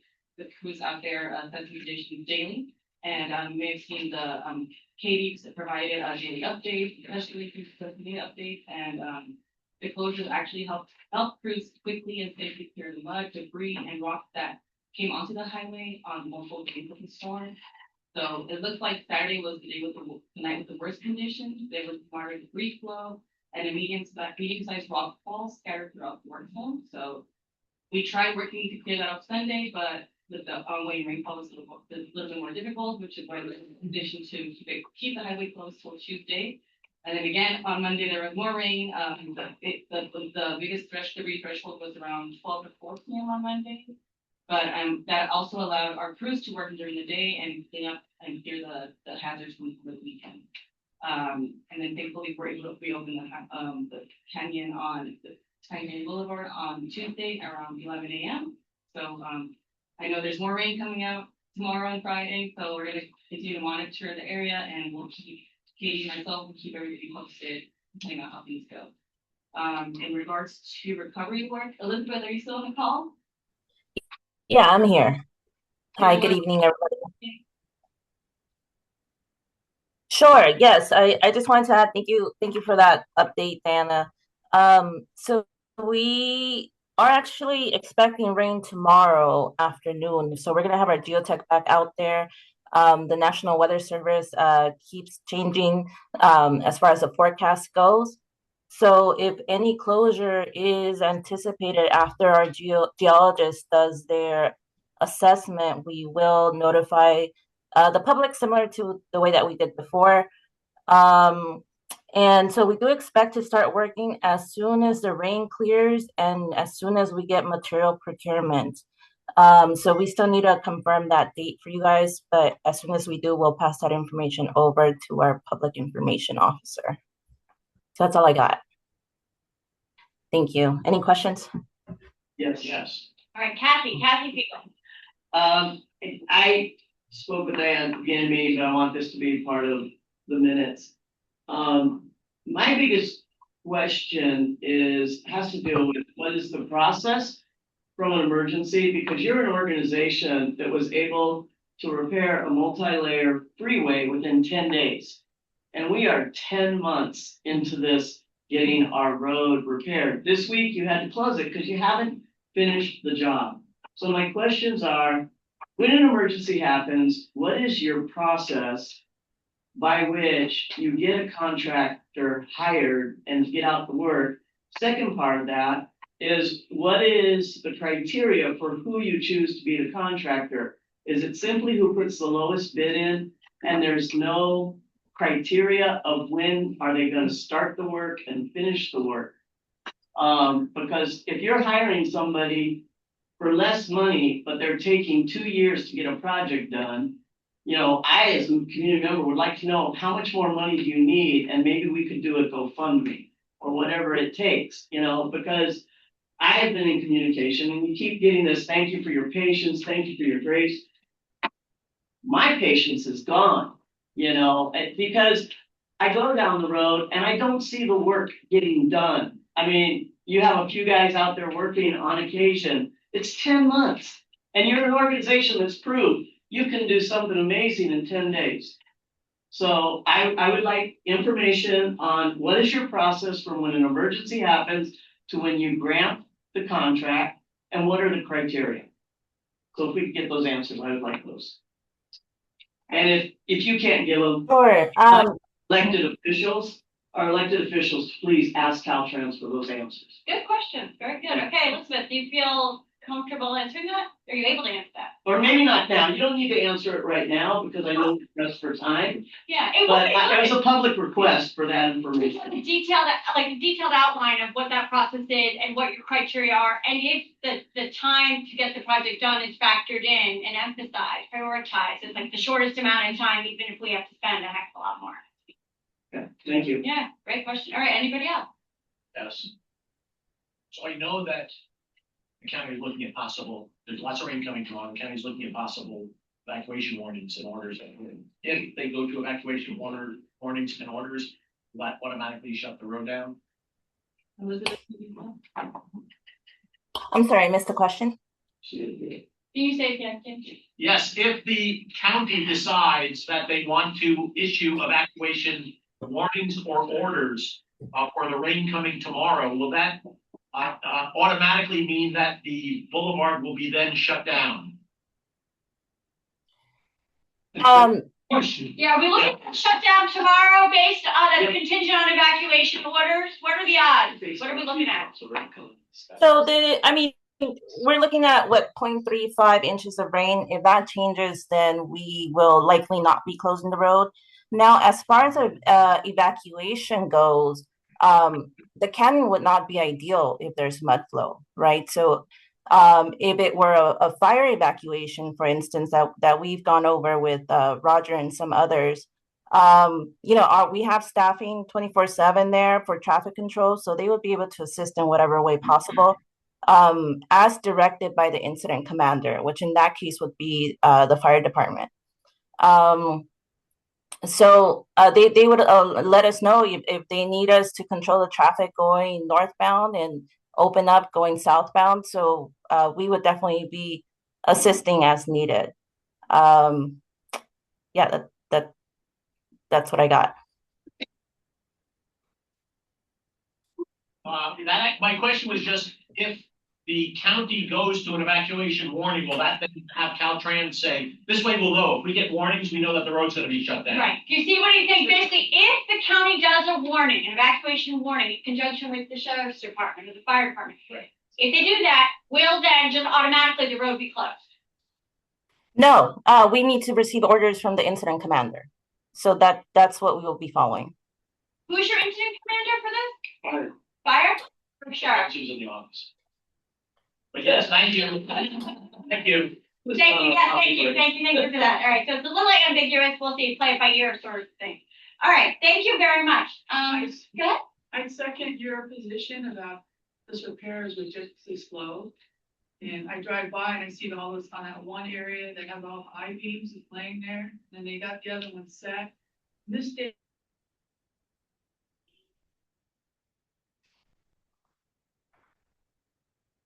Looks like we're like in the medieval days or something, like, or like they, they're taking tea break or something. They should be working it all the time down there and for the community. If they're hired to do it, if they're not working, are they working on another job? Yep. Yeah. Or something? I mean, that's right. We don't want to have this. We want to have a full-time crew that comes in and makes it happen, weather permitting. What is slowing them? Does anyone have a good question for what's slowing them down? I understand. Right. You just drive by, nothing like you're saying, nothing's happening. The I-beams are laying there. Can we add that to the public information request from Kathy? Like, what is taking? Why is it so slow? Why are there so many delays and so many periods of non-work? Besides the rain, obviously. Sure, the rain, and we are waiting for material to arrive on site.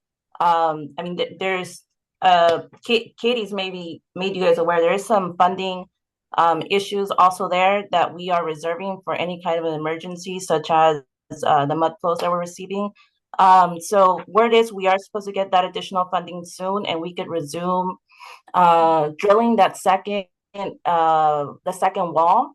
So just so you guys know, the first wall is complete as far as the engineering, from the engineering perspective, but it does need some the architectural finish. So we do have one wall out of two done. Yeah, as soon as we get that material, we're going to get started with installing that 7-inch pipe. I'm sorry, 7-foot pipe. It's interesting you say about the more funding, because every time I feel like I write in or, people write in and we say, is it about the money? And we always, there's plenty of money, we're rolling in money, it's not about the money. But then now you're saying it's about the money. Sometimes we get contradictory explanations. Which is why we don't believe any of your answers anymore. I didn't say that. I'll speak for myself. So the last time we went through this, we finally got the ear of Secretary of Transportation down here, and we put a file under everybody, and they fixed it. In, like you said, 10 days when they said it was going to be 10 weeks. There's no fire on everybody right now. We appreciate everything that you guys are doing, but the need for speed, it seems like it's not being taken to heart. Like the speed has just gone out the window, and it's just this community, the economic cost, damage, psychological damage to the community is so high that it really is like salt in the wound. Every day they don't see people working like around the clock. So if I do want to add, as I said, we are waiting for procurement of the pipe. But as soon as we have the additional funding, we'll start drilling the second wall. At that point, we're exploring different options, such as bringing in 2 drill rigs, whatever we can, so we can meet our original timeline. And that original timeline was early 2026.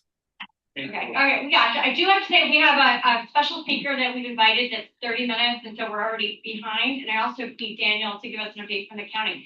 This is a conversation that we need to have more. We do need that follow-up, Diana, if you could get that. And then any other questions you guys have, send it to Diana or send it to me. I'll send it to Diana. We will be publishing and releasing an answer to all of these important questions. Whatever Caltrans has to say, we want to know. We want the detail, as many details as you can provide.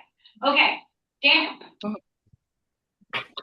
Okay. it's your turn, buddy. Hi, I'm Daniel Vicente. I'm Las Virgenes Topanga Field Deputy for Supervisor Lindsay Horvath's office. I do have some updates here. Probably the biggest update that I have out of our office this week is that the supervisor offered a motion and it passed the board yesterday. What this motion does is it instructs county in conjunction with Public Works to submit a complaint to the California Public Utilities Commission, asking them to press telecommunications companies to underground their infrastructure in conjunction with Southern California Edison. So Edison has actually been a good partner and they've been very proactive on getting things underground in the Santa Monica Mountains. Many of you here have seen that and felt the impacts of them doing that undergrounding. The idea with that, with the work that Caltrans is doing, is to get it all done at once, because what we know is that having continuous shutdowns and having continuous undergrounds has a deep impact on our businesses and residents here.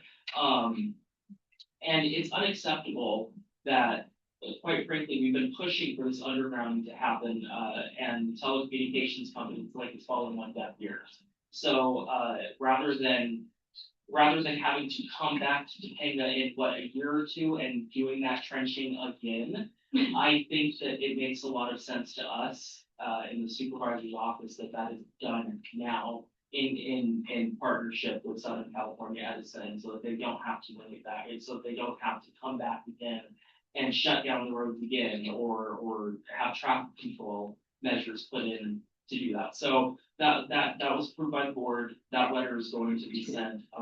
And thank you to Roger and other folks who attended the press conference yesterday to stand up for Topanga and be their voice there, because we really been pressing for this, and we hope to see action come out of that, and we'll keep you updated on that. Jack, may I just add one quick note, just a visual note to that.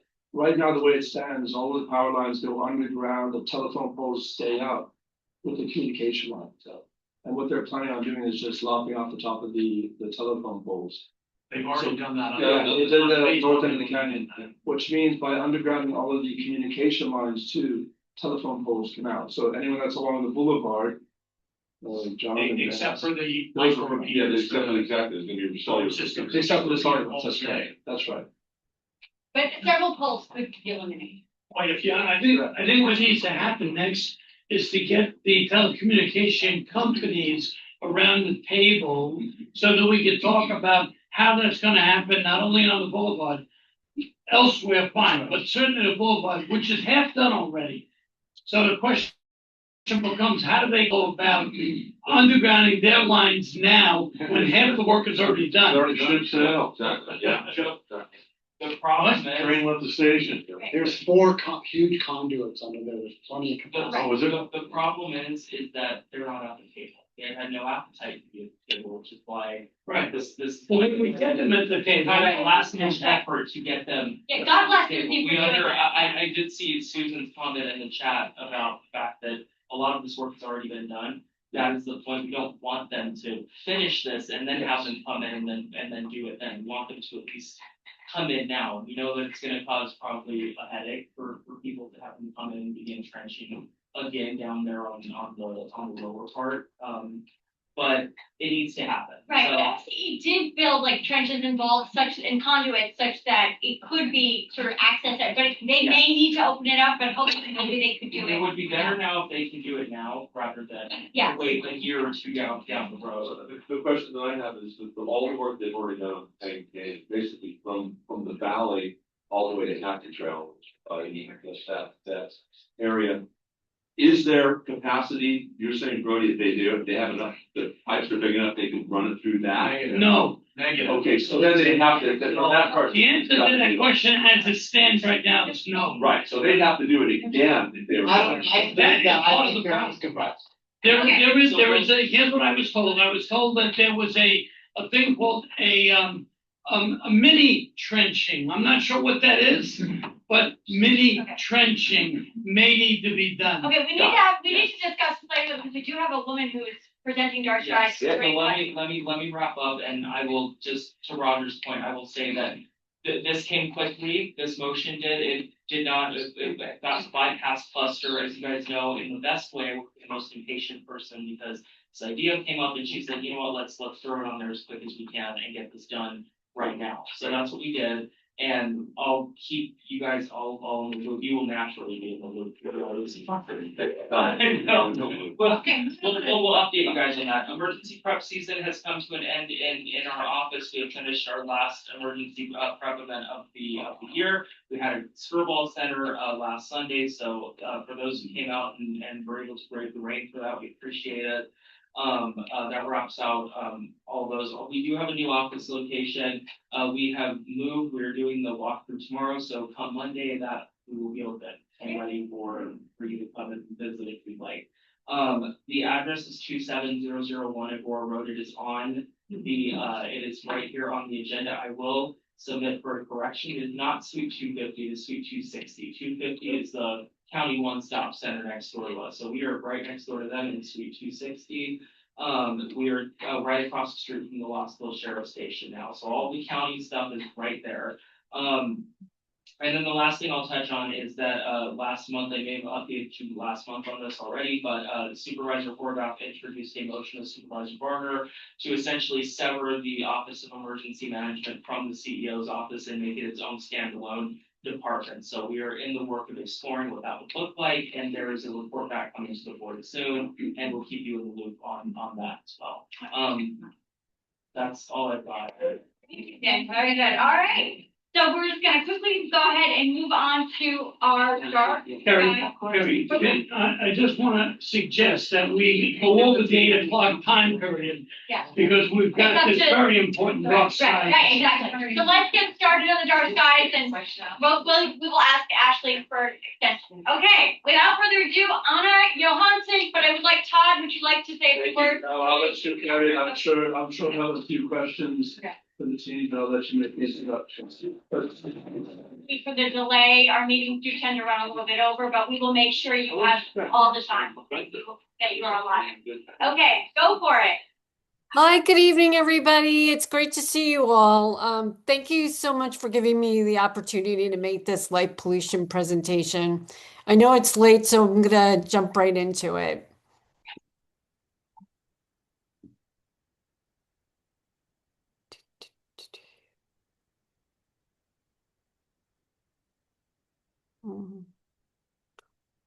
Oh, I don't see the option to share my screen anymore. I wonder if I got knocked off from being co-host. Oh, there it is. I apologize. We Okay. hear you, we see you, everything looks great. All right. Let's see. All right. Does that look okay to everybody? Sure. Yeah, looks good. All right. Good evening, everyone. I'm Anna Josnants. I'm the founder of the LA County chapter of Dark Sky International, which is a nonprofit organization whose mission it is to protect the night sky through advocacy and education. Our chapter was founded in 2023 and has since grown into an engaged community of more than 125 members, spanning across our geographically diverse county. So tonight I'll be presenting an overview to light pollution, as well as to help you better understand the Rural Outdoor Lighting District Ordinance and going over some of its shortcomings, as well as discussing the impacts of light pollution on humans, wildlife, energy consumption, and our connection to the universe. So in the next few slides, I'll define terms related to different aspects of light pollution. The first is sky glow. So sky glow, quite simply, is the brightness of the night sky in a built-up area as a result of a mass collection of lights. So this photo illustrates it well. You can note the sky glow is the light that radiates up into the sky from the lights that are on the ground. And all of LA County has varying degrees of sky glow, downtown LA probably being the most extreme, but it's still visible in more rural places like Topanga Canyon. Light trespass. So light trespass refers to unwanted light spilling into a space where it was never intended to be, such as a neighbor's floodlights shining into a bedroom window or onto private property. Many people report this issue to me, and it remains the number one reason that residents reach out to Dark Sky LA County to help. I'm sorry, Anna. I was just going to say, I was going to add some context to that. This is actually a photo from Topanga Canyon. John, you may recognize those. I thought that was the front window. That's exactly right. So John and I are neighbors, and we're looking at these lights from our windows at times. Right? Oh, wow. Yeah. Yeah, so to help address this, I wrote a blog post that's titled How to Handle Bright Lights from Your Neighbor, and it's on our chapter website. It provides clear steps and resources for understanding your rights and filing an anonymous light pollution complaint. And I will provide the link to that post at the end of this presentation. So glare is the excessive or uncontrolled brightness that makes it hard to see clearly. A common reason homeowners overlight their property is for safety. This often creates harsh contrast and deep shadows. So if you take a look at the photos on this slide, you can see that by shielding the light, your ability to see drastically improves. So there's actually a person that is standing in the right-hand side of the photo, and he's only made clear until you can actually hide the glare. Clutter. So clutter is excessive or poorly arranged lighting that creates competing points of brightness, and it creates a chaotic visual environment. One of the most egregious example is street lights that are positioned too close together, which may impair a driver's ability to see the road properly.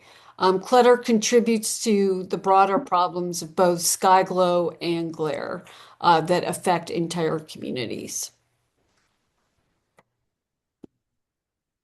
So shifting now to the Rural Outdoor Lighting District Ordinance, often referred to as ROLD. This slide is the brochure that was produced by the Department of Regional Planning, and it went out to many communities in areas governed by ROLD to inform them that to inform businesses and residents of ROLD's existence and what was expected of community members. The key points there are outdoor lighting must be shielded from the sky to minimize light trespass. Exterior business lights must be off by 10 p.m. unless they're controlled by a motion detector, and enforcement is complaint-based. So Rolled was a great first step, but at this point it's outdated. It lacks both education and enforcement and doesn't reflect the shift to LED lighting, which often leads to overlighting, and it doesn't account for population growth or changing development patterns. So to help address these gaps, the Department of Regional Planning has mailed information about Rolled to several communities, like the brochure that we just saw in the last slide. And additionally, the LA Astronomical Society has been working with Supervisor Catherine Barger's office on potential updates. Both LA Astronomical and Dark Sky LA County have been giving presentation to local councils to raise awareness and spread the message. So what's at stake if we don't work towards curbing light pollution?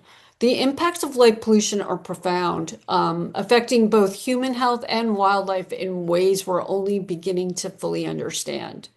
Over the past several years, a growing body of research has shown strong links between exposure to artificial lighting at night and a range of human health issues, including increased risk of cancer, heart disease, and depression. Wildlife is similarly affected. Animals across the spectrum, from mammals and birds to amphibians and insects, all rely on natural darkness. Light pollution disrupts reproduction cycles, feeding and hunting patterns, migration, and even basic navigation. These disruptions ripple through our entire ecosystem.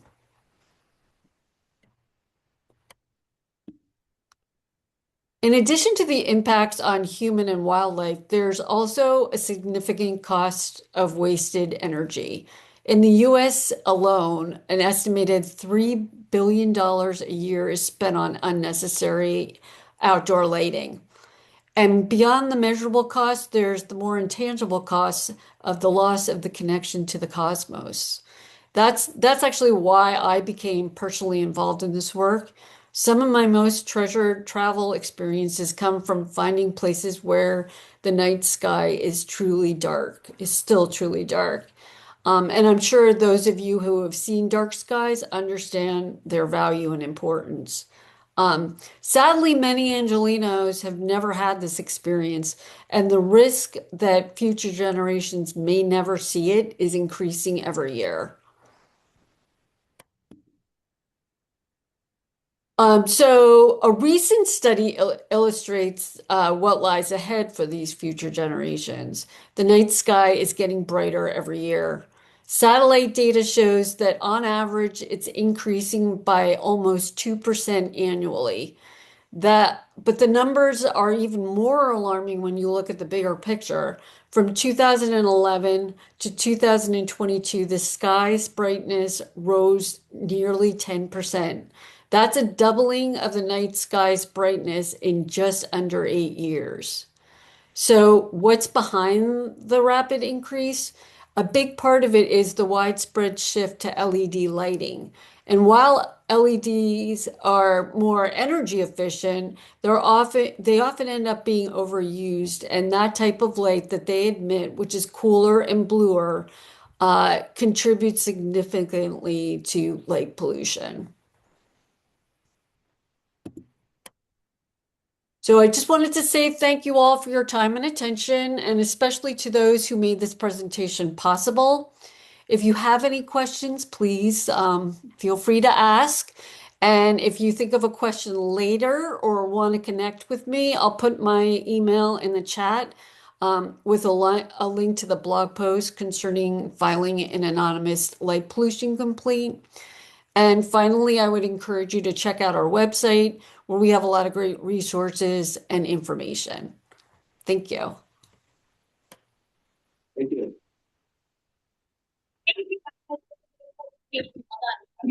A few questions.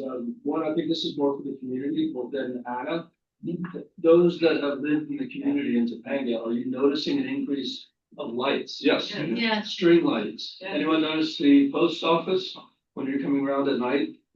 How it's completely illuminated? There's 2 new lights in the center of town using LED lights. The number of string lights that's going through the canyon. The fire department has spotlights that go up on Elena's house. Like, it is increasing. And anybody that doesn't think that there's an impact to it, I will demonstrate why there is. And I'll show you a great example. I have a bat. I have a light.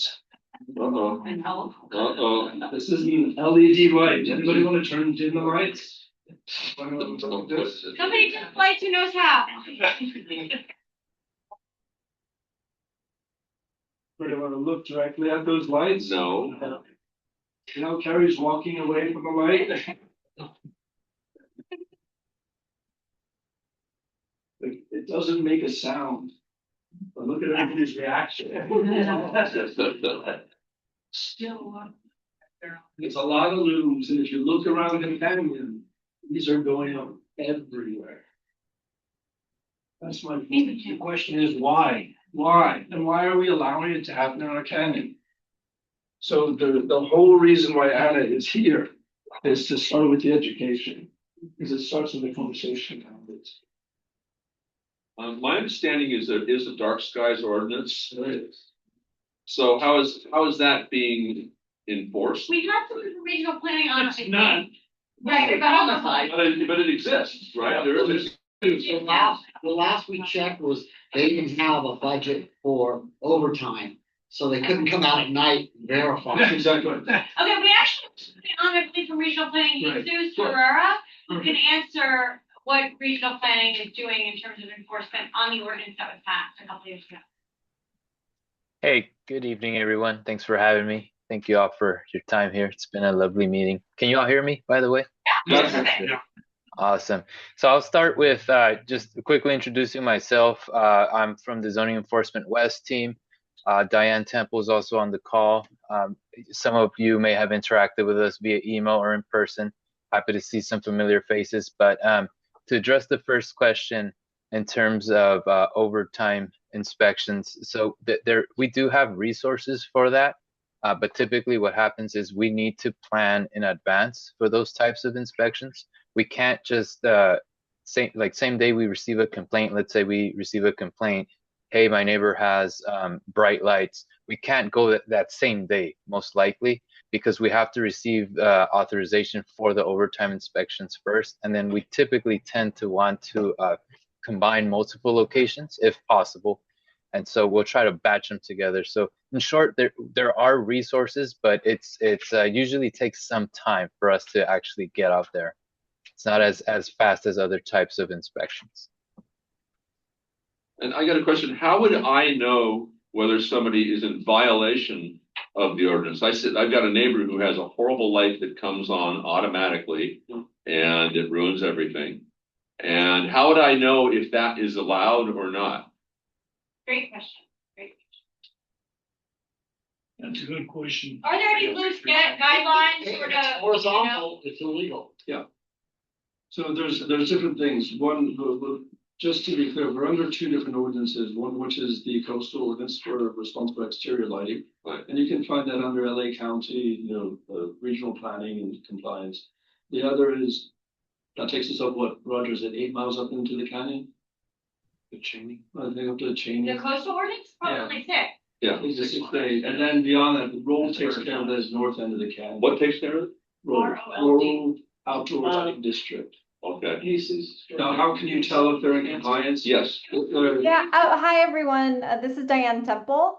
So our ordinance does have regulations for residential, agricultural, open space, and watershed zones, and then also commercial, industrial, and mixed use zones. So there are specific regulations that are in place.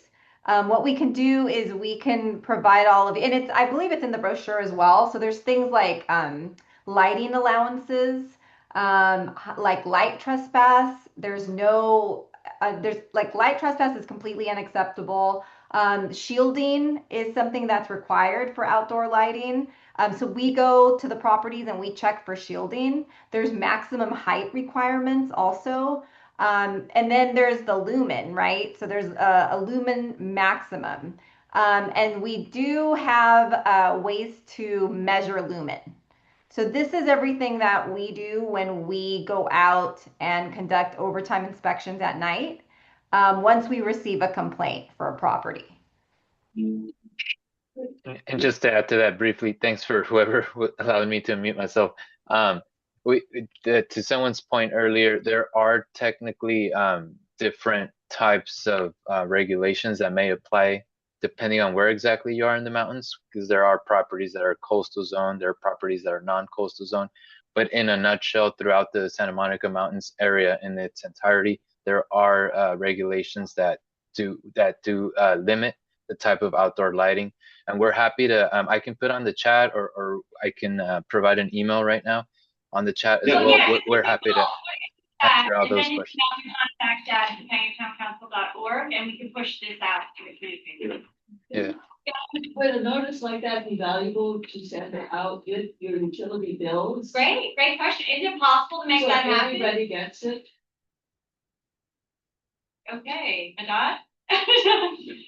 I'm sorry, I wasn't listening, sorry. Sorry, what was the question, please?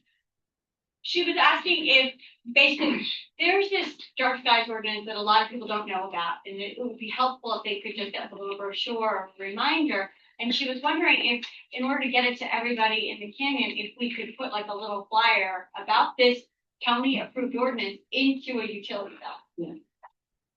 Okay, so I guess, for water, we could probably talk about that. For Southern California, it's a gas company. I guess we get to talk to those agencies, because we have no talk to authorities. It's a dark sky, yeah. Southern California. Yeah, well, we could go to them and ask. I don't know if they would, but the county could theoretically do its own mailing about the dark skies ordinance. Yes. Right, Supervisors. right, supervisor office, at the end of the day, they can do it. The other thing is to be educating the realtors. Yes, that's a good idea. Because they need to tell new people who move in. Yeah. We have such a. Yes. Yeah, Roger? I think there's a multi-layered approach to this. I think that and I'd like to make a motion at the end of my little speech here. But I think that there are many people in the canyon that are very aware of the lighting issues that we all face. There are a lot of people in the canyon that don't know about it. Yeah. So I would say, and I'd like to make a motion to this effect, that rather than public works or rather than enforcement or anybody else from the outside sending a notice to the community, I would suggest that we compose a letter from the town council explaining to people, and Todd and I can certainly work on this. You don't have to do it yourselves, but we can do it and then give it to you to look at. But to explain to people what the issue is, so that we can educate folks. Because I think, as I said, there's a multi-layered approach to this. One is education. And I've had good experience with actually talking to my neighbors about lowering their lighting. You may not always get that, but I certainly got it where I live on Old Topanga. I had mentioned this a couple of meetings ago that I did speak to the people who were imposing a tremendous amount of light coming into my living room, and I went over and I talked to them. They were not aware of what they were doing. They turned the lights off. And it stayed. And it's off. They're off. Yeah. So I think there's an education aspect to this. So again, back to the motion. I would like to make a motion that maybe if Todd's available, Todd and I can write a 1-page or a 2-page a letter that would go out to the community with the permission and with the okay from the town council. Perfect. Sounds great. Yeah. Pass. And we can start there. We can start with that, and we see where that goes. Because once everybody in the canyon has that, there's no excuse anymore. Correct. Can I offer a friendly amendment? Could that letter go out after the holidays? Because I think it's. Yeah, right. And if they get that, they're like, so I think we should work it out. Wait after the holidays. Absolutely, January is a good time. Yeah. I think we still should have the utilities have a nice little light up and say, did you know? And yes, that's and what that. We can have it in our newspaper. What we have is a newspaper. Multiple. Yeah. I was just gonna say, as more new people moved into Topanga Canyon, not realizing that we're basically in no crime neighborhood. Yeah. They are accustomed to having lights. Yeah. In more citified areas. And some of my neighbors, they just leave their lights on all night. Right. You know, which is a waste of their electricity and the light pollution, and it serves no purpose. You know, but So I think it's just education. And even a simple thing like just a shield that you put over your outdoor light that focuses it down and doesn't focus it down. It's Yes, all the things that we can do. Exactly. But I think rather than drop a dime and put the onus on the county, or regional planning to go ahead and make enforcement the issue. Let's try and do it in a more Topanga kind of way. Guys, if you have a telescope, I've done this. You have a little party, you bring a family over, you start looking at the night sky. It becomes something positive, and people notice what's interrupting our the night sky. So if you have a telescope. And also, maybe you can consider like how all the fair signs went up around Topanga. You know, like maybe like you do the letter, and then a few months later, if we follow up, like maybe we can somehow put those signs. Yeah. Just reminding everybody, dark skies ordinance. Yeah, and in regards to the crime issue, if you drive up to Montecito, for example, you don't even know Montecito's there because the lights are all off. And yet the crime rate in Montecito doesn't exist. Hi. Yeah, the question, I think this is more for Jesus also, because residential and commercial buildings are one thing. When we have county or public property, the library, the post office, the fire department, they're also in violation. The utility companies, when you leave here today, look out, so look at string lights across the street. That's commercial. But you're going to look at the two new overhead lights that are bright LED lights. It's starting to look like a Walmart parking lot with a post office. How do we solve for LA County or public properties who are also in violation of their own ordinance? That's a good question, and I think I would like to offer two different types of solutions that another speaker was hinting at first. I think one option is to simply reach out to, a manager or an employee at said facility to see if a conversation can lead to a potential solution.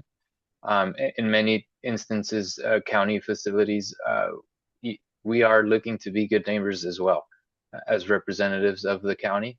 And so many times they may not be aware of the negative impacts they may be causing. So a conversation could work. In other instances, it becomes more of a case by case basis. And that's kind of like option 2. You can still submit a complaint to us as regional planning, and we can investigate further to determine, is it county owned land? Is it privately owned land? Or is it federally owned land? Because that may impact our enforcement capacity. However, if it is county-owned land, and if there is no specific reason in terms of safety concerns, both relate. I'll provide an example. The ordinance itself does allow leeway for like sheriff facilities or police facilities because for safety concerns, they are allowed to have brighter lights than other types of facilities. But taking that into account, all you need to do is contact us. We'll investigate. We'll look into it. If the first option doesn't seem reasonable or doesn't work out, we're happy to communicate as a county family and see if we can find a solution either way. So those are the two options I provide for two different pathways. Thank you. And we're happy to work with you on that too. I mean, there's enough individuals within the canyon that are very interested in this, in finding solutions. I mean, it may not be, light being removed, but I do understand there's like different values. There's a 3000K, 3500K means very bright white lights. The light that I carried around at in this meeting was probably about 3500K. Warm lights, 2400, 2700K. So even public buildings, if they moved into shielded and 2700K, would help to really remediate a lot of the issues that we're finding within the canyons. Yeah. But Absolutely. What we can all do is look around, use your eyes, because in fact, you'll start focusing on it. You'll start seeing it. You'll see it more and more and more. It's so easy to reverse it, and it's a light switch. Yeah. Or it's a shield. It's not like we're talking about public funding. No. It's literally turning it off. It's so easy. But if we don't do it, we're going to lose everything, all the reasons why we moved to Topanga Canyon. But by the way, I bought TopangaDarkSky.org a long time ago. Yeah, there you so go. That's around. You want to jump in and make something. We should really use this as an initiative to really bring back the dark skies. Because we're losing it. Yeah. Look around the canyon. 100%. 100%. Is there some sort of measurement on this brightness? like in the cities that was mentioned by, Bill Miguel. And I can speak to that, because I know that there are measuring tools for It's that just, stuff. people can buy like on Amazon that can help them know. Two things here, looking at the big city lights, one in the sky, and looking at lights in town here. It's pretty dark here, I see this dark, and not impacting your neighbors or Sure. what have you. So, I mean, we kind of, I disagree with the whole robbery thing.